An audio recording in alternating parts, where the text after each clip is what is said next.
Hola mis amados hermanos, aquí estoy un día más temprano por la mañana, por la gracia de Dios, como siempre, para predicar una palabra de vida, una palabra de gloria del Señor, una revelación profética que el Señor tiene hoy para su pueblo, que Él ha dado en oración para que sea revelada al pueblo de Dios. Y es la historia de Josué y la conquista de Canaán, y la relación directa que hay entre esta conquista y lo que va a ser el papel de la profetisa Débora para esta parte final de la conquista de esta Canaán espiritual, que el día de hoy vamos a interpretar, el día de hoy vamos a analizar y a desglosar con toda revelación y poder del cielo, porque estas son palabras de arriba, no son palabras humanas. Y para la gloria de Dios, pues vamos a intentar que me sigáis, porque realmente es profunda, es compleja y se tratan de cuestiones que están ocultas desde antes de la fundación del mundo en el Antiguo Testamento, y que Dios quiere que sean reveladas a la iglesia para este avivamiento final que Él está permitiendo en su pueblo para gloria de su nombre. Como siempre vamos a orar para que el Señor sea el que tome su lugar, el que tome su vaso. Esto no es humano, estas no son palabras de sabiduría humana, son palabras de sabiduría espiritual. Y tenemos la necesidad de invocar este día al Señor, al Espíritu Santo, para que sea Él el que se manifieste y el que salga, el que haga surgir el poder por revelación y sabiduría de la palabra. Porque esto no es una cuestión de hombres, esto es una cuestión espiritual en el nombre del Señor. Padre eterno celestial, mire, estamos aquí en esta mañana para predicar tu palabra, Señor, para dar una palabra de vida a esta iglesia que tanto la necesita, Padre eterno. Señor, vamos a hablar de Josué, Señor. Vamos a hablar de un hombre que tú sabes bien, Señor, el oculto que tienes detrás de él. Que sea tu palabra, Señor. Manifiéstate en esta mañana, Espíritu Santo del Señor, para gloria del nombre tuyo, Señor, no nuestro. Amados hermanos, vamos a hablar de Josué. Habíamos explicado que todas las revelaciones bíblicas, escúchenme si no les hablo, no les saludo en este momento, pero necesito profundizar en la revelación profética, y esto va a provocar que no le preste mucha atención a nada, sino que me concentre en el poder, en el don de sabiduría para la revelación, para poderle dar a ustedes las cosas tal cual son. Al final haré un inciso y os saludaré para la gloria del Señor. Josué. Todas las revelaciones de los hijos de la promesa en la palabra, absolutamente todo, desde Adán y Eva hasta Apocalipsis, tienen que ver con lo que es la obra de Cristo y la iglesia. Es decir, la Biblia es un códice, está completamente codificada, está en parábolas. Estos son símbolos que han de ser interpretados para entender cuál es la obra de Dios a lo largo de todos estos 2017 años que han caminado los gentiles con Dios, pero también la época anterior, porque todo el tiempo que caminaron los patriarcas desde Abraham hasta Cristo, que son 2000 y pico años, también tienen un contenido de revelación profética importantísimo para la iglesia de Cristo. Porque el Antiguo Testamento fue el libro, fue la historia, fue el marco, el mapa que Dios escribió de lo que iba a suceder a nivel espiritual con la iglesia de Cristo a nivel mundial. Ellos fueron solamente figuras y sombras de realidades espirituales que hoy estamos viviendo los gentiles a nivel mundial. Vamos a entender dentro de este marco lo que simboliza la historia de Josué. Es una historia que es de los antiguos profetas, anteriores incluso a Samuel.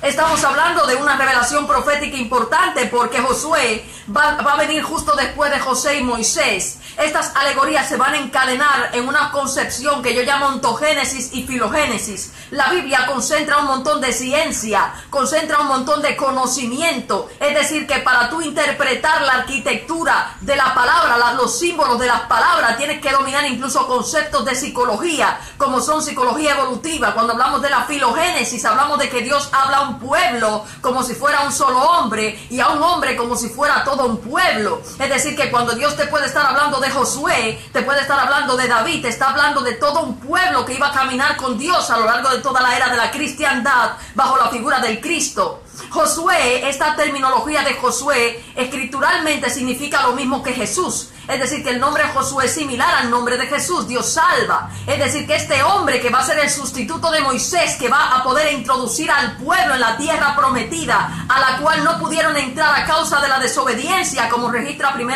Corintios en su capítulo 10, este hombre es el que va a estar encargado de dar las buenas nuevas con esa gente que fue enviada a espiar Canaán, esta tierra que desciende de Cam, y que vamos primero a desglosar qué es Canaán, qué simboliza a nivel de revelación profética, para poder entender qué simboliza esta conquista de Josué.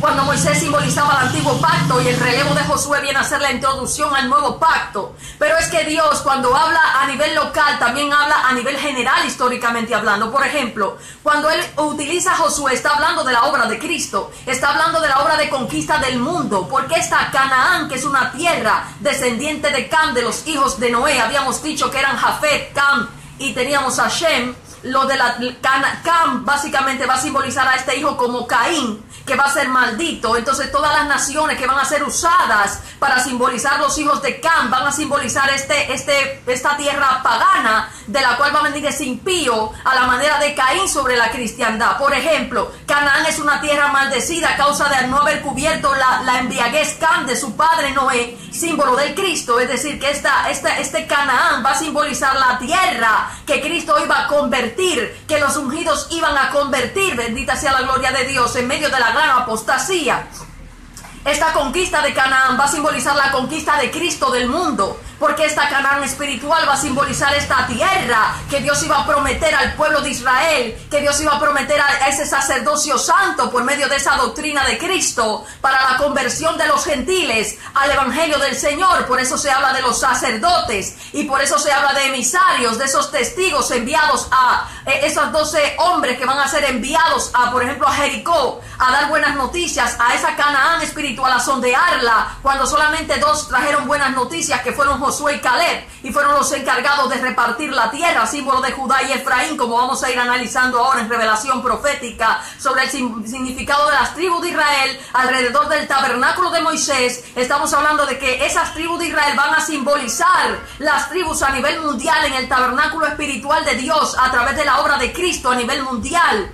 Por eso en un mapa mundi, si nosotros ubicáramos las tribus de Israel, tenemos en el norte a Aser, Dan y Neftalí, en el sur tendremos a Rubén, a Simeón y Gad, en lo que es el oeste o en el este vamos a tener lo que es la tribu de Yehudá, Isaacar y Zabulón, y en la parte oeste vamos a tener siempre a los hijos de José, a Benjamín, a Efraín y a Manasés. Esto no es al azar. Si lo ubicamos en un mapa, es el mismo orden que tenían las tribus en el alrededor del tabernáculo mientras caminaban con Moisés en el desierto, camino a la salvación, esto es a la tierra prometida. Entonces estas alegorías se unen de una forma para explicarnos a nosotros que este Josué no es más que figura del Cristo, el cual iba a introducir a las tribus a través de lo que iba a ser la obra de Jesús para la conquista del mundo. Y vamos a ir analizando, porque dentro de las alegorías de Josué, a cual Dios le dice fuérzate y sé valiente, porque es necesaria valentía para llevar a cabo esa conquista espiritual. Él va a ir en cada alegoría de Josué mostrando cómo va a ser esta conquista del mundo, y vamos a utilizar 2 alegorías muy importantes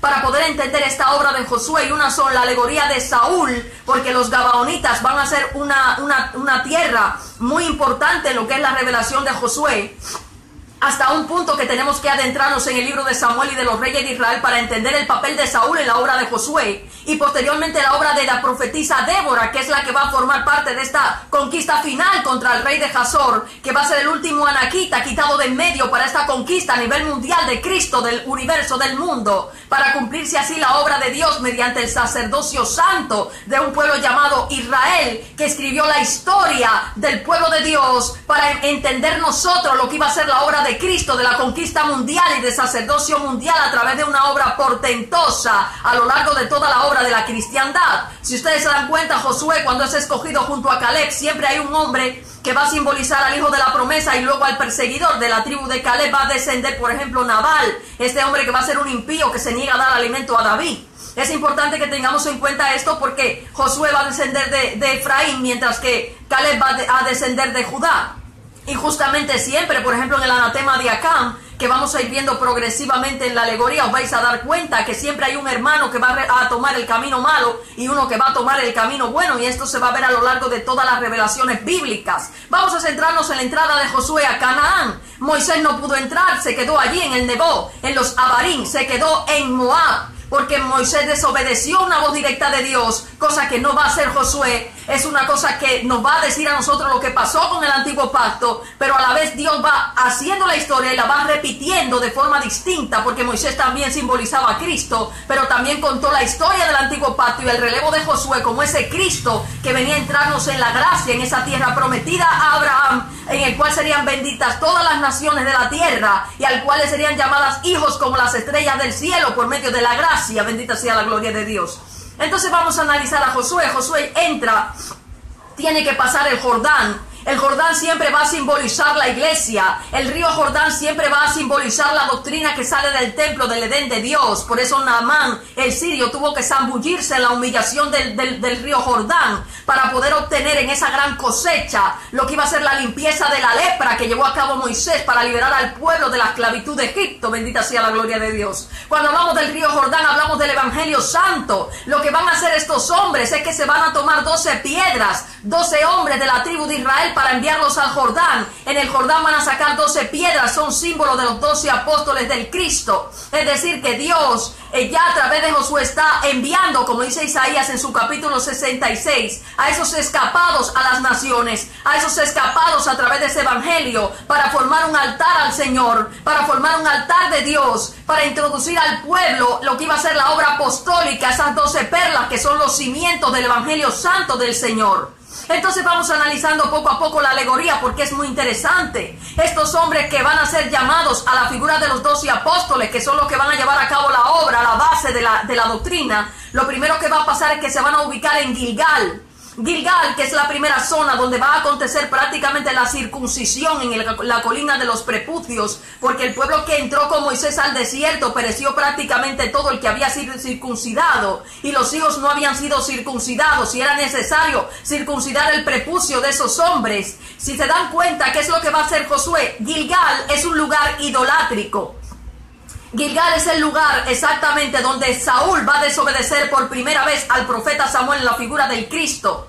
Esta situación de Gilgal, donde iban a poner un becerro de oro a la manera de Baal, es exactamente el lugar donde se va a edificar el templo a Yahvé, es el lugar donde van a ser circuncidados. Y nos interesa porque precisamente en esta obra de Josué, a la figura del Cristo, es donde se va a introducir lo que va a ser el misterio de Saúl en la cristiandad, de cómo Dios iba a conquistar la primera parte de Canaán a través de Gabaón. ¿Por qué me interesa que se hable de Gilgal en la revelación? Porque no es al azar. Cuando Dios está señalizando Gilgal, sabemos que hablamos de la gran desobediencia del impío en la cristiandad. Saúl simboliza a ese impío que, según Zacarías en su capítulo 11, a través de los salmos como el 19, donde se habla del secreto de los 7 truenos de Apocalipsis, que Dios iba a permitir un pastor despiadado en la cristiandad, que Dios iba a permitirlo porque iban a rechazar al Cristo. Nos vamos induciendo, introduciendo en que Dios en su santo templo se iba a valer del mismo diablo para llevar a cabo esa obra de conquista de la Canaán espiritual. Bendita sea la gloria de Dios.